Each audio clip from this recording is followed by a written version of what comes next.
Hello everyone, আমি makeup artist Swati. এতদিন তো তোমাদের সাথে শর্ট ভিডিও অনেকই শেয়ার করেছি। তোমরা তো আমার মেকআপের ভিডিওগুলো দেখতে খুবই পছন্দ করো, তাই জন্য আজকে ভাবলাম তোমাদের সাথে আমি একটি মেকআপের লং টিউটোরিয়াল শেয়ার করি।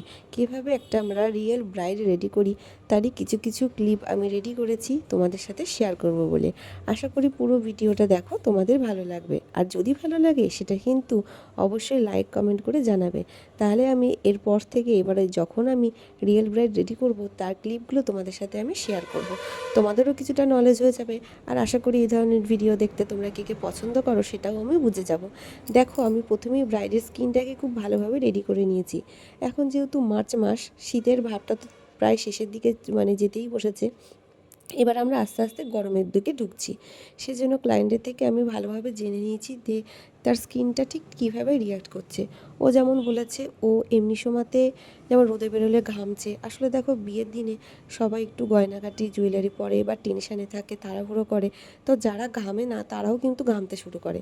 আর এই সময় যে কেমন যে ওয়েদারটা হচ্ছে, কোনো সময় ড্রাই, কোনো সময় হচ্ছে গরম, কিছুই বোঝা যাচ্ছে না। মার্চে কিন্তু ওয়েদারটা এরমই থাকে। আবার যখন প্রপার গরম পড়ে যাবে তখন তো একটা মোটামুটি স্কিনটা একটা ঠিকঠাক জায়গায় চলে আসবে। মোটামুটি রং তোলার পর থেকে না স্কিনটাও কেমন যেন একটা সূক্ষ্ম রুক্ষ হয়ে থাকে, ঠিক বোঝা যায় না। সেই জন্য আমি খুব ভালোভাবে আগে স্কিনটা বুঝে নিয়েছি ওর থেকে। আর তারপরে আমি কিন্তু কাজ শুরু করেছি।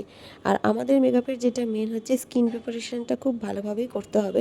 তা না হলে মেকআপ কিন্তু লং লাস্টিং হবে না, মেকআপের ফ্ললেস আসবে না। ওর মুখে দেখলেই তো কত রকমের দাগ ছোপ ছিল। ও কিছুদিন আগে একটা সুইমিং পুলে গিয়েছিল, সেখান থেকে ওর স্কিনটা আর পুরো বডিতে না ছোটো ছোটো ছোটো ছোটো ফোস্কার মতো হয়েছে। এবারেও তার জন্য ডাক্তারও দেখাচ্ছে, সে কথাটা আমাকে গিয়েই ও বললো। সেজন্য আমি মুখটাকে ফাউন্ডেশন দেওয়ার আগে ভালোভাবে না স্কিনটাকে নিউট্রালাইজ করে নিয়েছিলাম, যাতে কোনোভাবে মেকআপটা শেষে গিয়ে অক্সিডাইজ না হয়ে যায়। আর সেই জন্য আমি সবথেকে আমার যেটা মনে হয়েছিল, এই ওর স্কিনের জন্য ওর ম্যাকের বুকিং ছিল, কিন্তু আমি তার সাথে ম্যাক্সিমিয়া মিক্সড করেও করেছি। কারণ ম্যাক্সিমিয়ার যে ফাউন্ডেশনের যে নিউ ফর্মুলাগুলো এখন লঞ্চ হয়েছে, ফাউন্ডেশনের কভারেজ বা ফাউন্ডেশনের স্ট্রাকচারটা অসাধারণ লেগেছে আমার। শুধু মনে হয়েছিল ম্যাক দিলে ওর যে কভারেজটা দরকার সেটা আসবে না। সেজন্য ম্যাকের বুকিং থাকা সত্ত্বেও যেটা দিলে আমার মনে হয়েছে ভালো হবে সেটাই দিয়ে আমি ওকে কাজটা কমপ্লিট করেছি। তার জন্যই কিন্তু ফিনিশিংটা শেষে গিয়ে ভালো হয়েছে। আসলে ক্লায়েন্টের ডিমান্ড অনেক রকমই থাকে। ও যখন আমাকে বুক করেছিল তার পর ও আমাকে ছবি দেখিয়ে বলতো, দিদি আমার এরকম চাই, ওরকম চাই। মোদ্দা কথা, ও আমাকে বলেছিল আমি লাল টুকটুকে বউ চাই, আমার হচ্ছে ব্লাশি ব্লাশি গাল চাই। তো সেই মতো আমি করে দেওয়ার চেষ্টা করেছি। কেমন লাগলো ভিডিওটা তোমরা কিন্তু অবশ্যই জানিও।